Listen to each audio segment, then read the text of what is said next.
6, 5, 4, 3, 2, 1.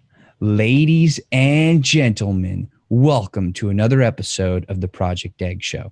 I'm your host, Ben Gothard, and today we have the honor of speaking with Shay Rowbottom, somebody who has come on my radar recently as a total badass in the LinkedIn scene. I've seen her videos everywhere, getting over 4 million views. That's a lot of views. Before that, Shay was part of an agency, a Facebook ad agency. She was a co-founder of that agency that worked with huge companies, huge companies that you would definitely recognize. But for the sake of privacy, I'm not going to mention those companies' names. So anyways, Shay, how the heck are you? Welcome to the show. Hey, Ben, I'm doing good. Thanks for having me. Oh, well, the honor is all mine. And I just want to jump right in and hit the ground running. And I want to ask you, what is your story? Oh, my story. So I started off as a musician originally. That was my pretty much my dream ever since I was a little girl, was to be a performer and be on stage. I did end up going to college, but I dropped out at around age 20 to pursue my music. And I did that for a few years before stumbling across viral video. And I got a really cool opportunity at that time to create video content for large pages on Facebook. And that's what kind of catapulted me into this world. I ended up, dropping everything I was doing with music. I quit my job. I started an agency for distributing licensed video content on Facebook because there was such a need. And I actually was quite the introvert for quite a few years building that agency. I didn't actually do my own content. I was creating content for everyone else's vlogs. So I was working with a lot of different publishers, a lot of different content owners, content creators. It was really fun and humbling. It really gave me a chance to sit back and be a student and study, what goes viral and what doesn't. We had distributed, tens of thousands of videos across the internet in a matter of just a couple of years. So I really was fortunate enough to get that data, and to just work on a formula that works for getting attention online. And I eventually stumbled across LinkedIn, originally just to get leads for my Facebook agency. And once I started doing videos, I saw how much opportunity there was, because within 2 months of releasing videos consistently on my page, we had generated over 6 figures in revenue for our company, all from LinkedIn leads. So it was really eye-opening. I thought, okay, there's a huge opportunity here. And it's also an opportunity that I had missed on Facebook back in the earlier years of Facebook, when it was really easy to get organic reach and grow a page. I didn't capitalize on that then, but all my clients did. So I kind of recognized the time period, like, oh, now LinkedIn is in this like prime grow phase.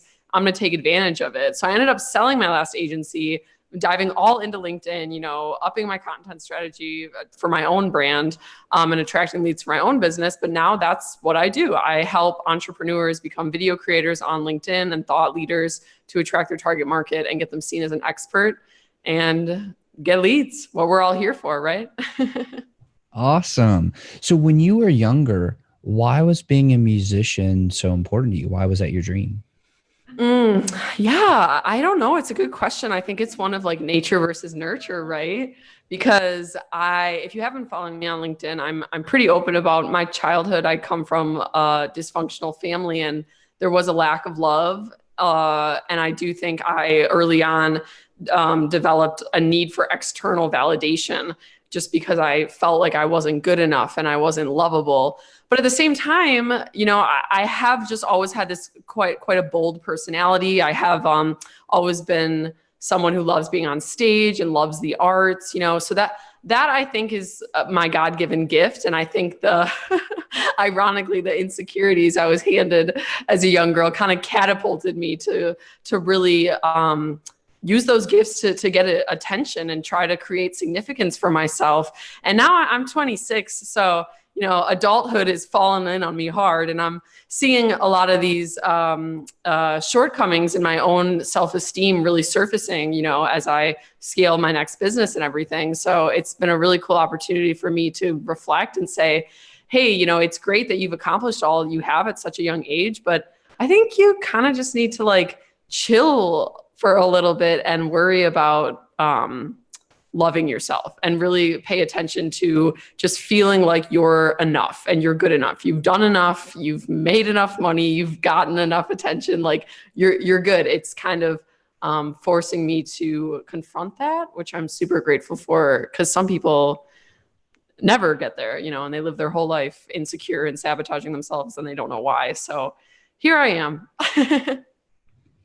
That is such a fascinating take on it. So as you're having these realizations and as the various things are popping up, how do you work through that? How do you get the whatever you're trying to achieve with these? How do you get there? Yeah, I think that it's a lot of self-care. Like you just have to understand what is good for you and what is not.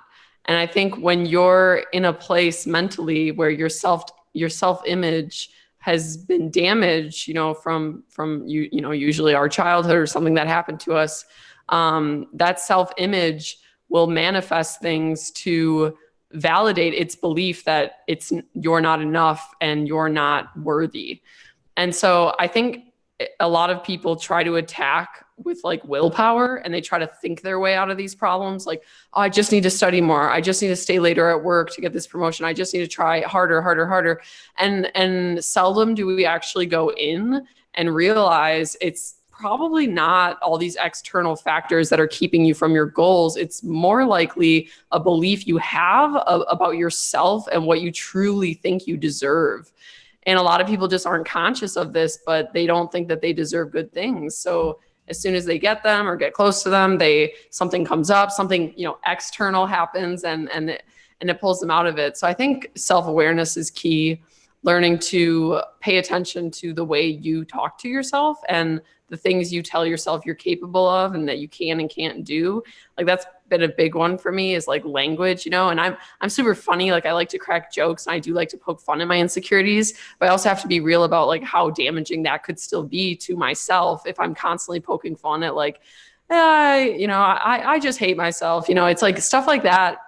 It's especially in this like millennial meme culture, it's become so common to just see people like joke about their own pain, and it's kind of alarming. Hey, we on a mass level don't really know how to deal with grief and how to forgive and love ourselves. And that's the world I'm being called into. But I think that marketing and everything that I've learned building my last business really was the boat to kind of get here.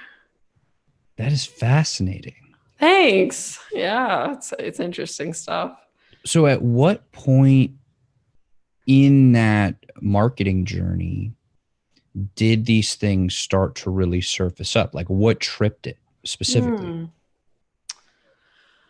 Yeah, well, I think just kind of hitting rock bottom, like I wouldn't say it was like a direct splash for me, but kind of like teetering up and down and having these really low lows. And every time I'd have one of the low lows, I'd just realize like, look, I would always try and think my way out of it, right? I'd always say like, look, you have an amazing, thriving company. You're making great money. You're established. You have a title. You have this respectable position. You're young. You have your whole life ahead of you.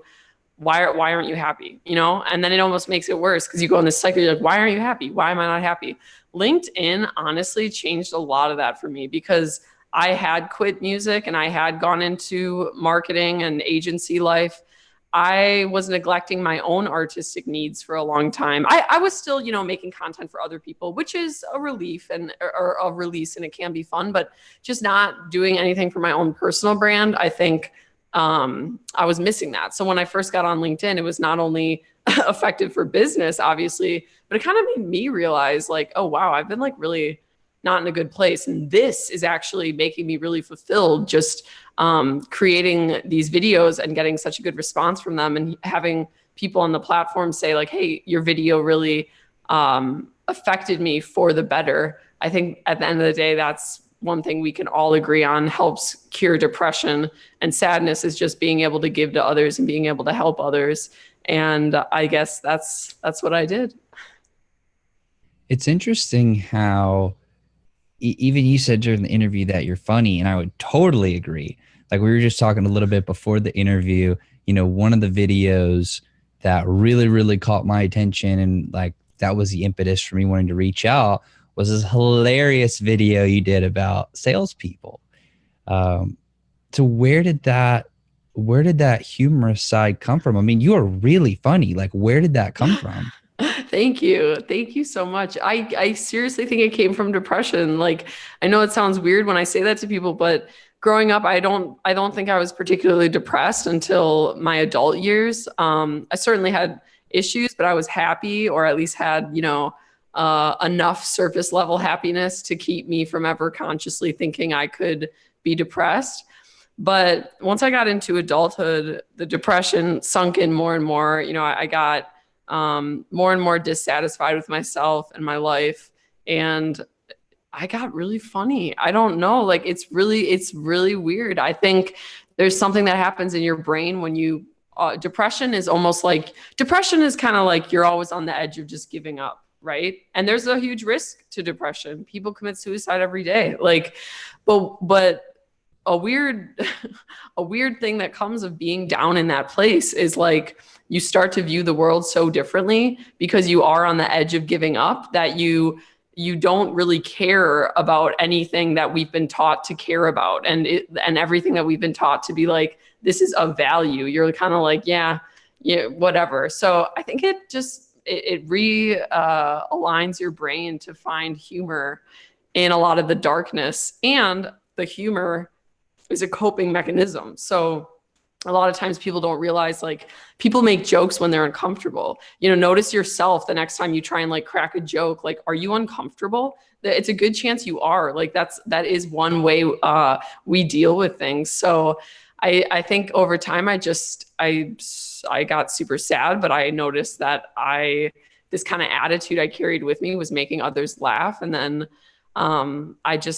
it just evolved into like video content, and more people said I was funny, and I was like, okay, I guess that I'm funny. And then voila, here I am. So the videos, that's a catharsis for you. Oh, for sure. Yeah, I love making videos. That's incredible. And when did that really click that these videos are a creative release? Pretty early on, truthfully, like really early on.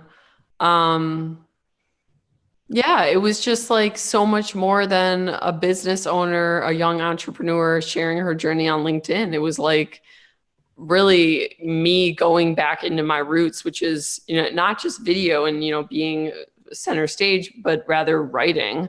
Like, I love writing, and I was a songwriter, and, I've kept diaries my whole life. I have like boxes full of journals ever since I was little.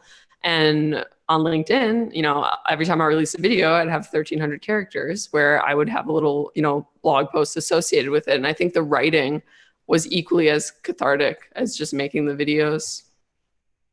Why do you think that you always gravitated towards writing? I mean, if you've had so many journals and you're always writing songs, and now you're writing here, like, where did that come from? Yeah, that's a really good question. I think a lot of it came from, in many ways, being silenced when I was younger, and being kind of told that I was wrong a lot. I developed this belief that, well, it's hard for me to outwardly make a point and through my own words convince anybody of anything.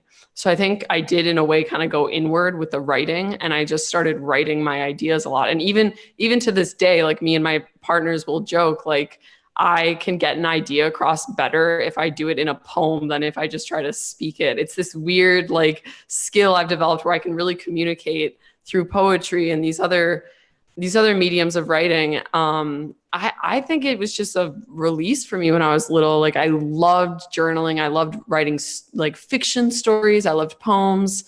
And it was like, it was pretty early on when I was little. I would share my poems with my friends, and my friends were always really, really encouraging. Like from a young age, I was like, okay, like I think I'm good at this. I think I've got something here.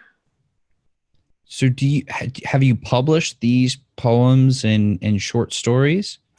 Not yet, no. Well, everything I did when I was an artist was published, but I've actually taken a lot of that down from the public eye, because I was in a way different place back then. Yeah, I was a rapper.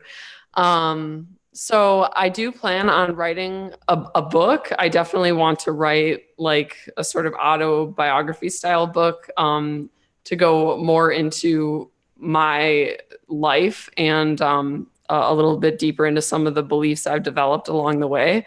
But I see that as much more of like a long-term project, the full book.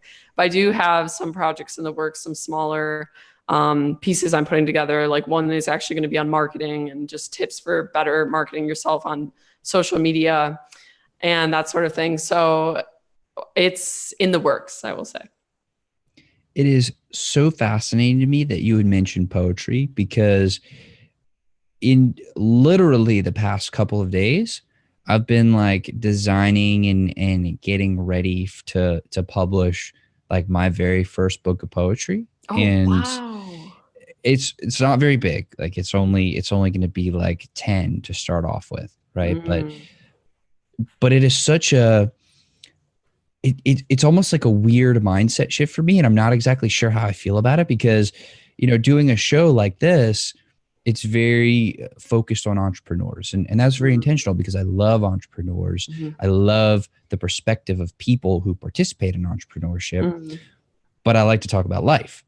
So it's like, I don't, so how does poetry fit in with all that? And the poetry is so different from like this. And then there's also, I've also written books. So I don't know what to think of it. I don't know what to make of it, honestly.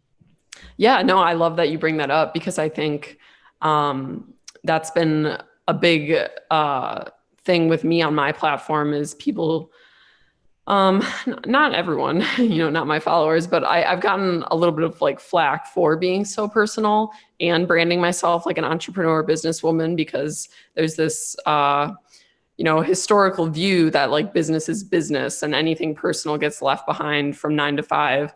And that sort of separation of work and personal life, I personally don't believe has done us any good. I think it's kind of perpetuated this likelihood and cycle of so many people working jobs they don't like, jobs that they feel uncomfortable at, they feel like they can't be themselves at, etc. So I do think that even though you're an entrepreneur and that's your focus is entrepreneurs, talk about it, because there's no business person on the planet who is not affected by mental health and personal development and all these things that we need to thrive in life and business.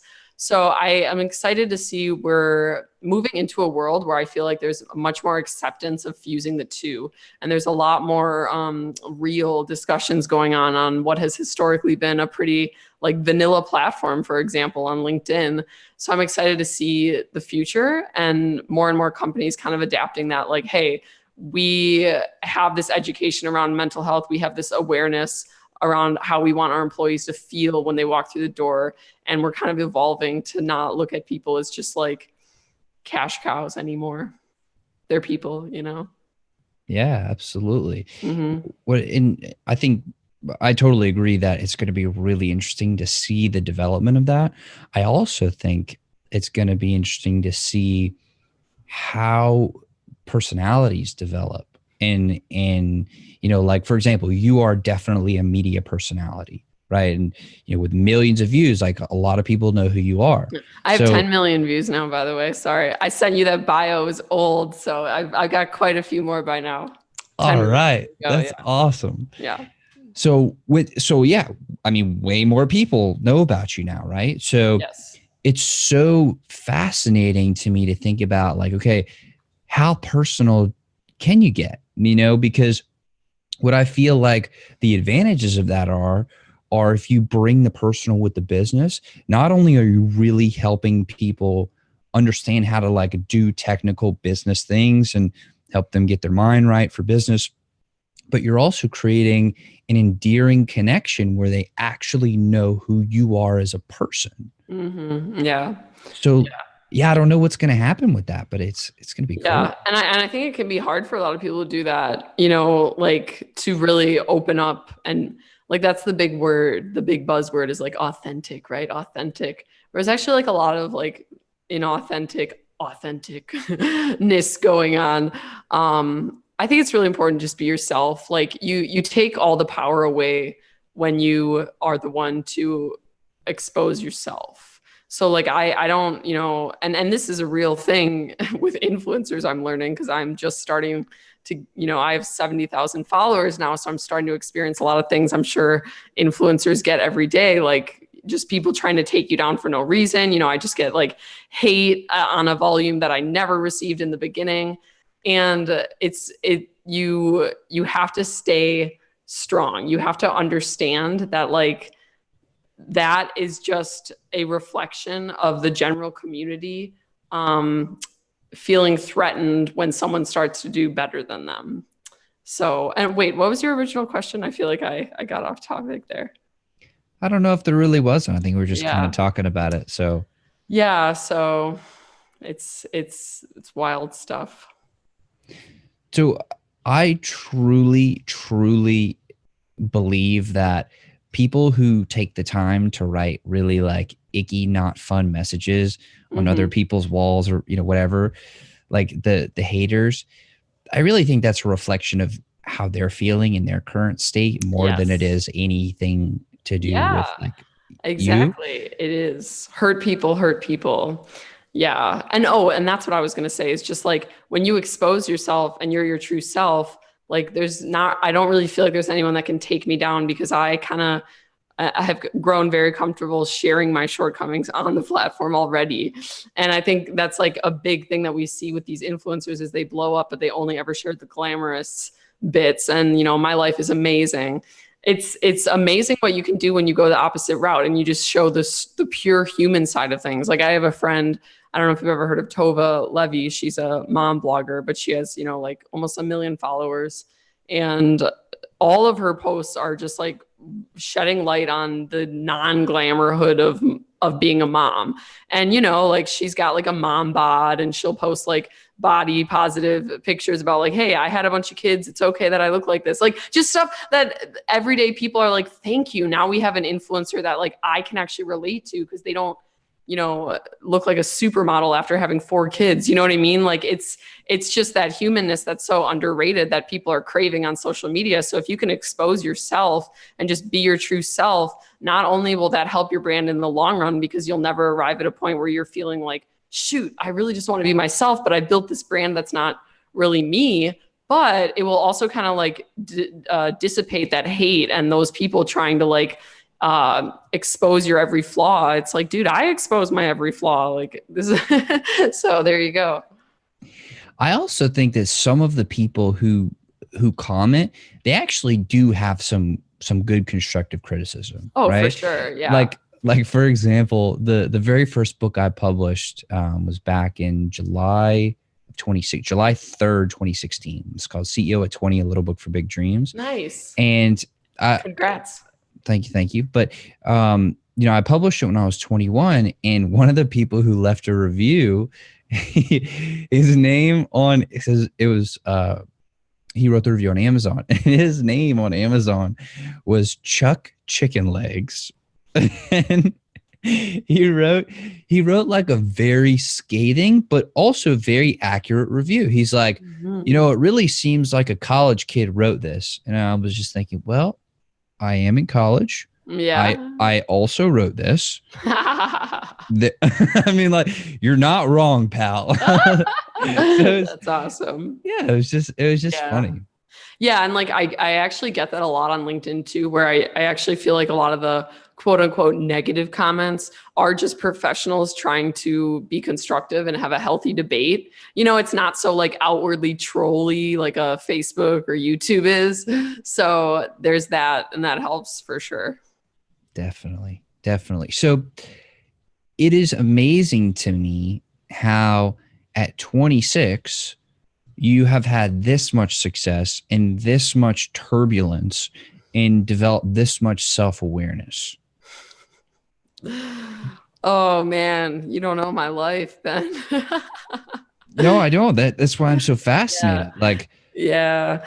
Yeah. It's like it's just I think I'm in the phase of my life where I'm like letting go of the bitterness. I think the bitterness is what drove me all these 26 years, is feeling so like angry, so like not enough, like I have something to prove.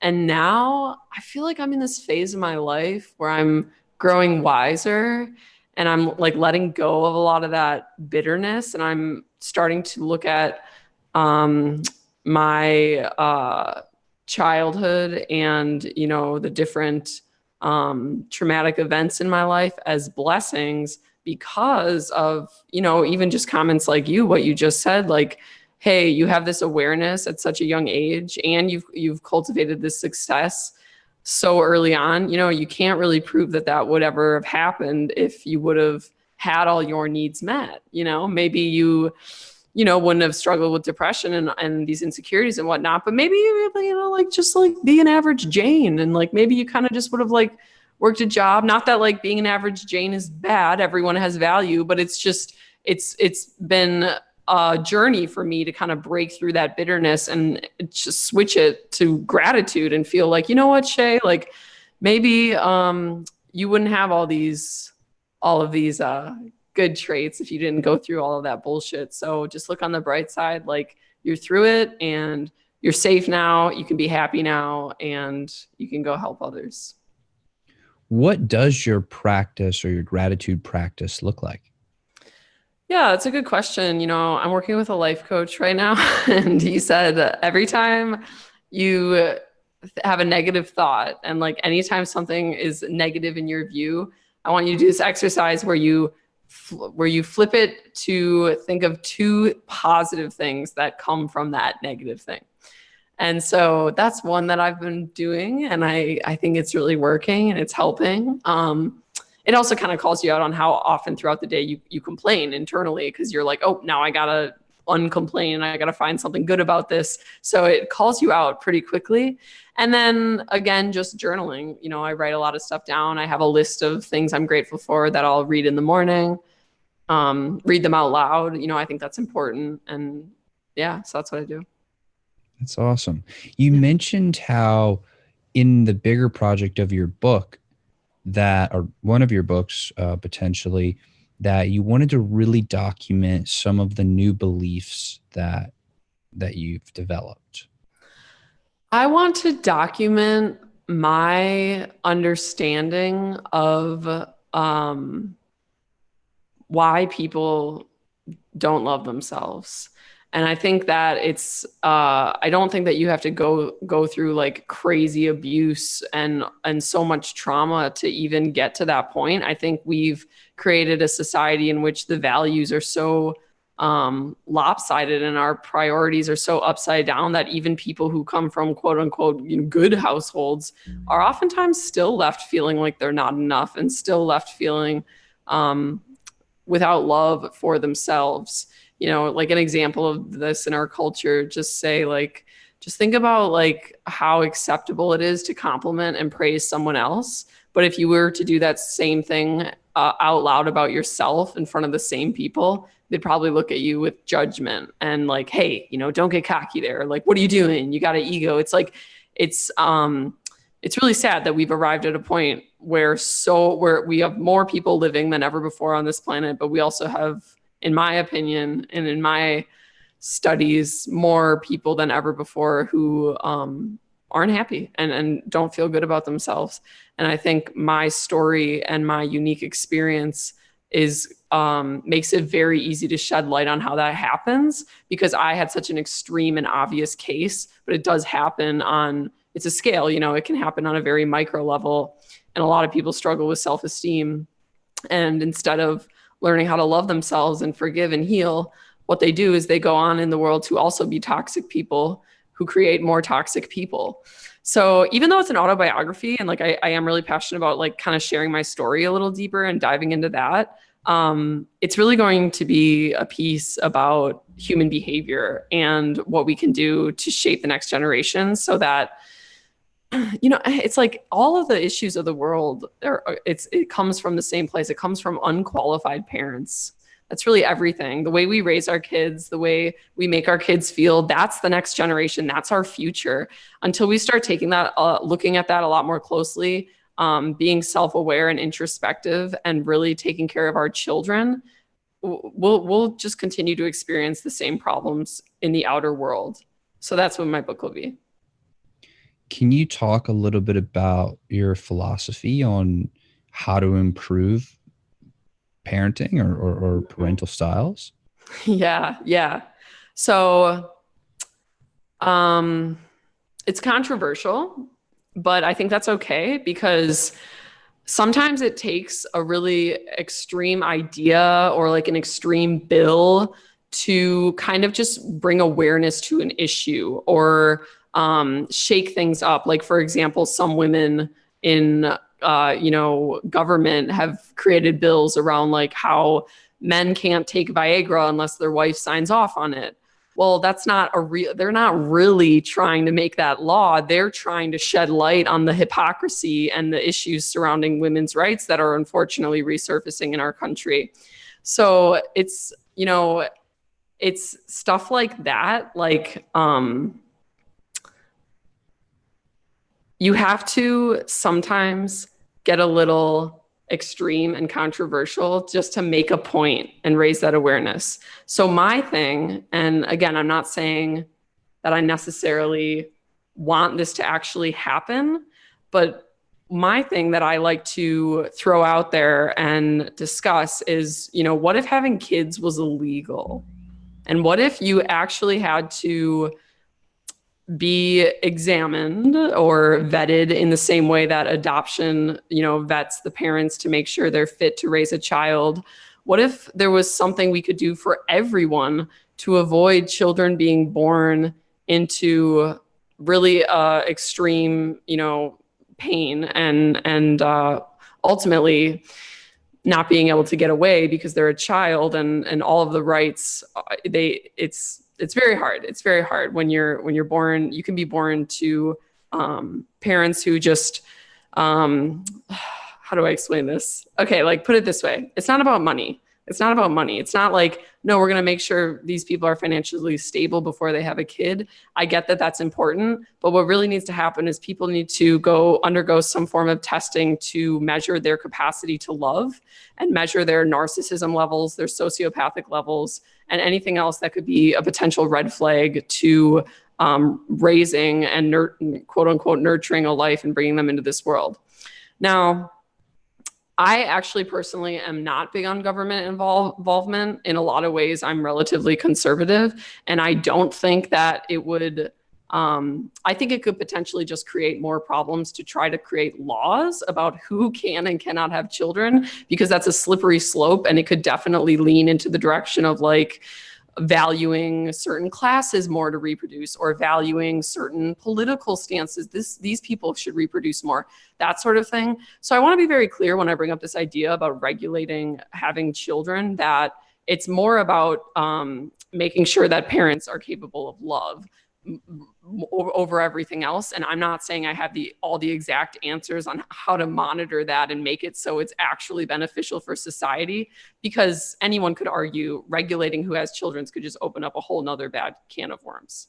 So I'm aware of this. However, the reason I like to bring it up is because I think so few people do stop to think about, you know, why can just anyone have a kid? But if I, you know, so let's say I'm infertile and I wanted to go adopt a child, why is it only at that point that people start to be concerned? I mean, so another option I'm thinking is, we could create government systems where we actually have kind of like social workers, except they're way more trained, like higher level therapists and psychologists who really understand human behavior and really are able to pick up on signs of abuse within a household, who actually, where the government has like regular check-ins where they go into a house. It could literally be once a year, but just at some point they visit the house, they interview each of the kids individually. They interview the parents. I know like some people listening are probably like, this chick is freaking crazy, right? But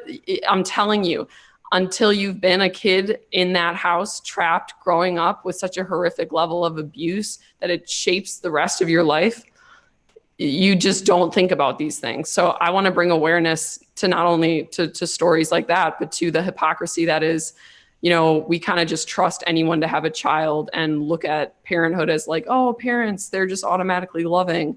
It's really not the case. And I think if I had someone, a professional who really understood human behavior, come into my house and see me and my siblings, they would have known, and something would have happened a lot sooner.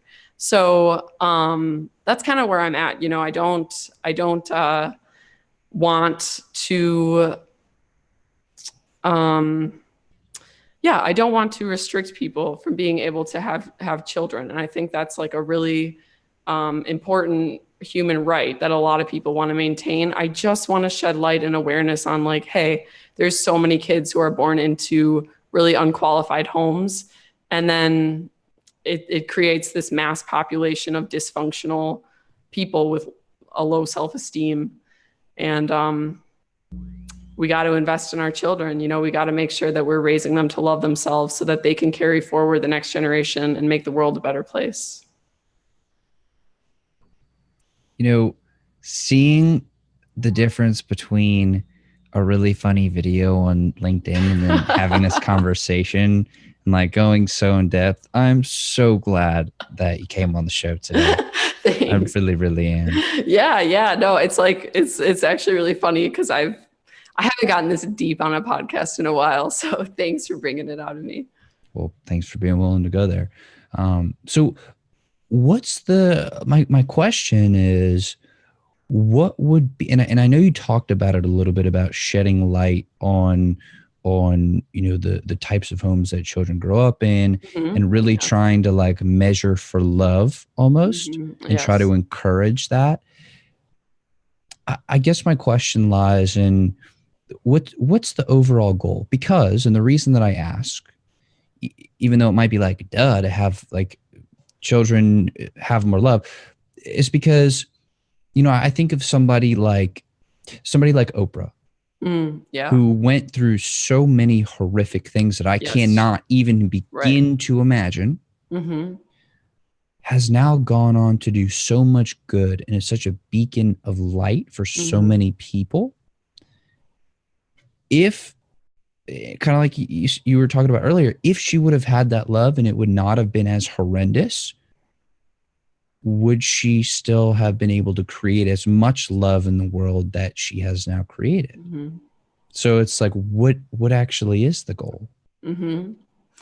Yeah, I think that's a really good point. And it's like an argument people bring up pretty regularly. They'll say like, oh, it's kind of almost that like, oh, but if like no one had bad childhoods, we wouldn't have all these like amazing figures, I think it's rare. You know what I mean? Like, I think it's easy to look at like the Jay-Z and be like, all Black people can make it out of the hood. Like it's not it's not the reality. It's great. Some people do. Some people turn that pain into power and they get all the way, but it's not everyone. And I feel very fortunate that I feel like I'm one of the survivors who's like become very self-aware and made it out. So, I think the reason that those people go on to be so influential is because they're aware that our world is sick and we need so much help.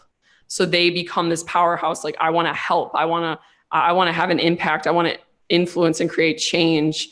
So if you had more and more people who thought like that, and more people who kind of, use their adversity to prevent other people from having to go through it in the future, I actually think at the end of the day, we would create a much healthier generation where people don't need to go through trauma to create an impact and to have change, because we've kind of, we've started the process to heal it all, where people like, just because there'll be less abuse and less kids coming out of abusive households doesn't mean powerhouses like Oprah won't emerge. You know what I mean? Like, I get that can be birthed in adversity, but that's just one way. And really the ideal way is to love your kid and, you know, make them feel like they are worthy and like they are deserving, because at the core of it all, somewhere in there, somewhere deep inside, I don't know how, but Oprah, Jay-Z, me, somewhere in there, we retained a little bit of like, no, I am deserving. And like, I'm going to make it out of here. I'm going to do it.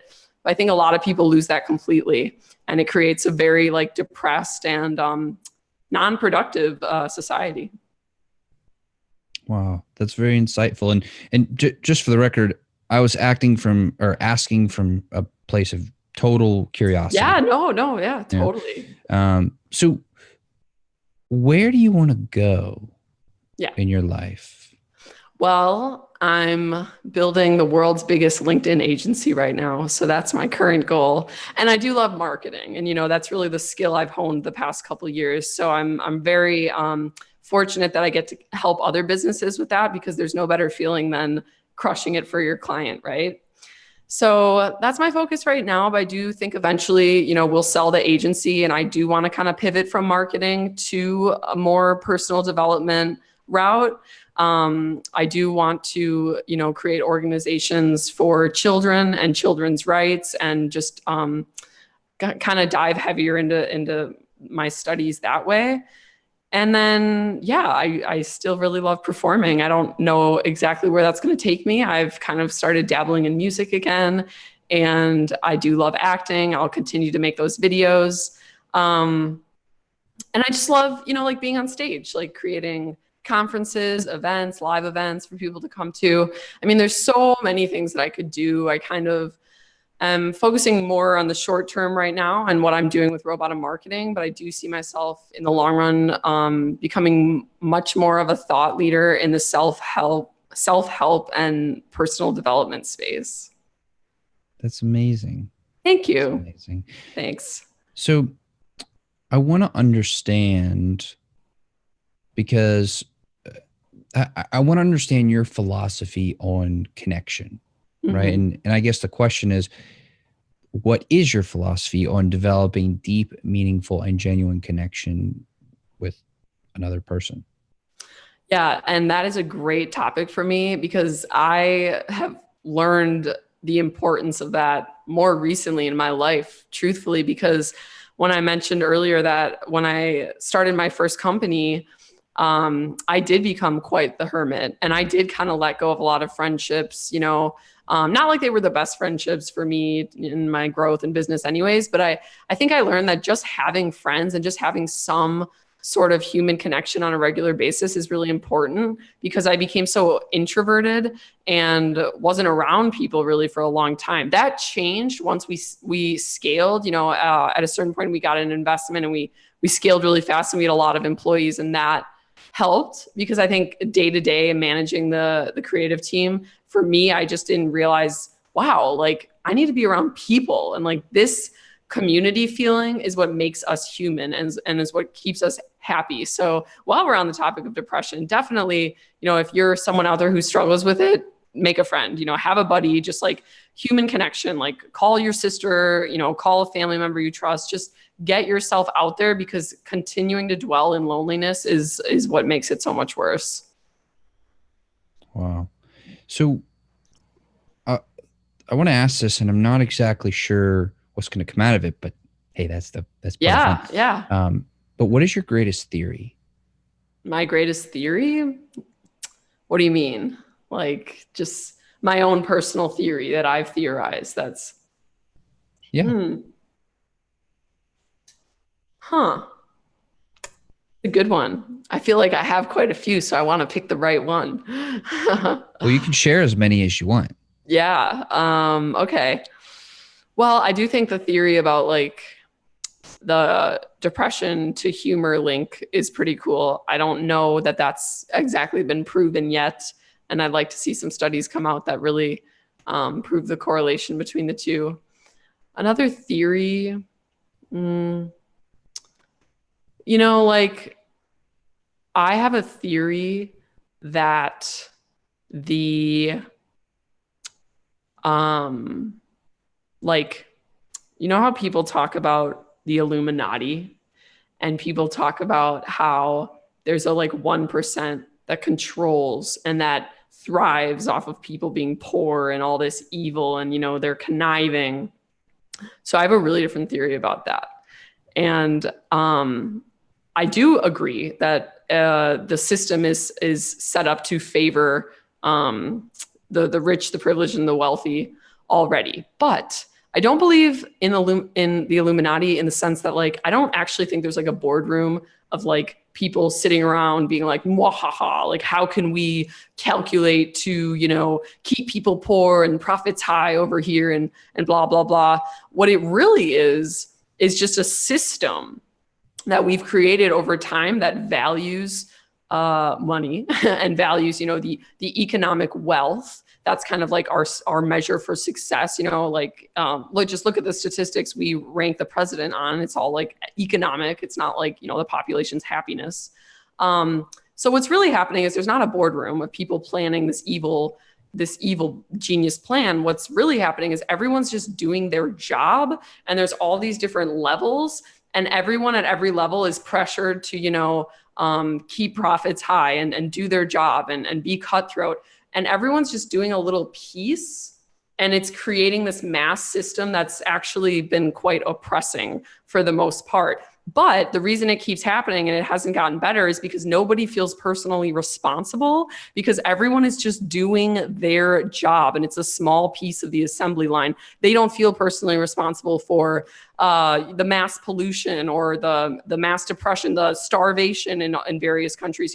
It's hard to feel personally responsible when you're just a small piece of that puzzle. So what really needs to happen is a greater awareness, a shift in values, and slowly, the domino effects, more and more people are going to start to see their own job and their own contribution as responsible for the greater the greater problems that have been happening. So that's always what I say when people say there's an Illuminati suppressing us, keeping us down. I'm like, well, yes, but I don't think it's quite you would picture in the movies where there's a mad genius doing this intentionally. I think it's just kind of an unintentional result of decades of messed up priorities.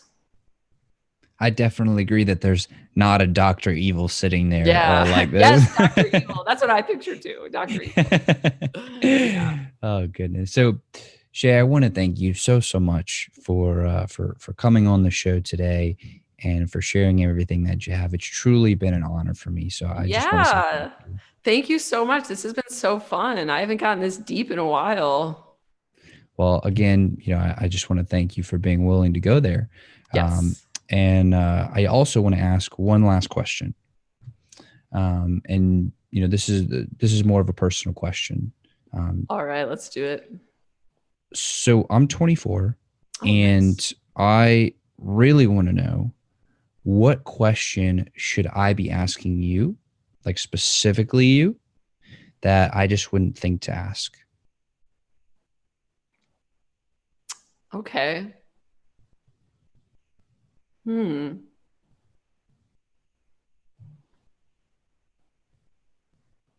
don't know. Hang on. Give me a second.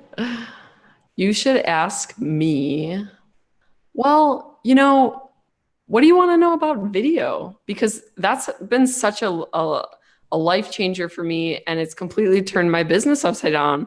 And for someone like you, who's an entrepreneur and has a podcast, I think video could transform your business. And if I were you, I would ask me some questions about that and how I did it, because I see the hustle and the grind that you're on. I see how much that could impact your future. What specific questions about video? How to get started, how to buy my program. I'm just kidding. But hey, how did you get started in video? What do you suggest I talk about with my videos? Or, just like, what are some tips for getting seen in the newsfeed? How can I navigate LinkedIn as a user to also boost my own posts when they show up in the feed? That sort of stuff. Just any questions you have for getting started. I think just getting over that initial hump and starting your first couple of videos is the hardest part. But then from there, you start to figure it out. So we're actually live on LinkedIn right now. Awesome. And so what up, LinkedIn? Also, all the other platforms. Much love to y'all also. All 25 of them. Yes. Cool. Well, yeah, I definitely, I'm not even sure the right question to ask. Like, I guess for LinkedIn, since we're doing a live video here, what would you do to tremendously boost the number of people that are able to participate in the experience? Boost the number of people who watch the video? Yeah. Just like get more people to watch. On a live video?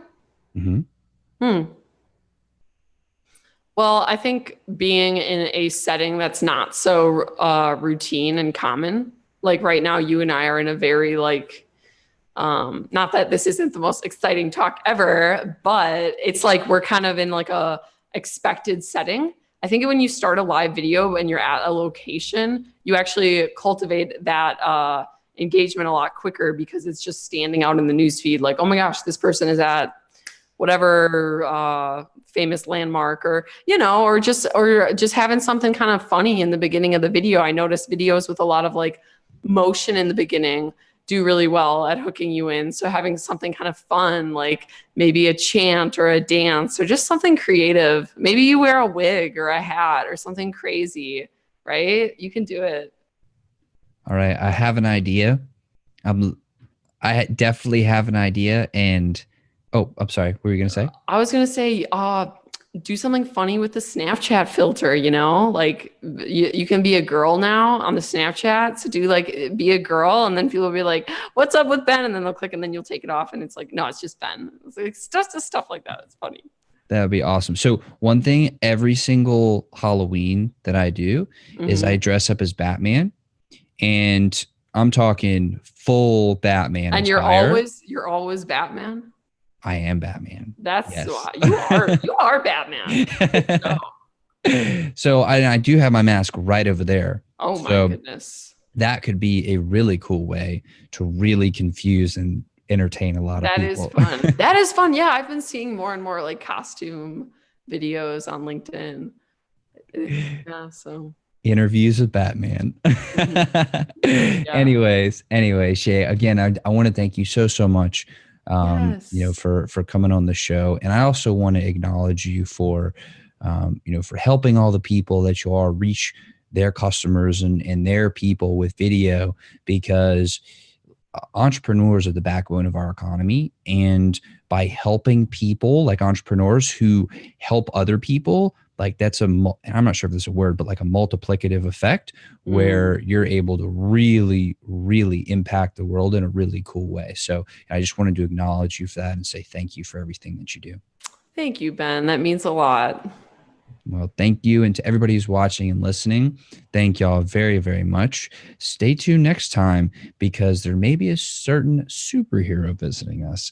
So make sure to stay tuned for that. And I just want to say that y'all's time is very valuable too. So thank you very much for sharing some of it with us today. So thank you. I love you. And I will see y'all on the next episode.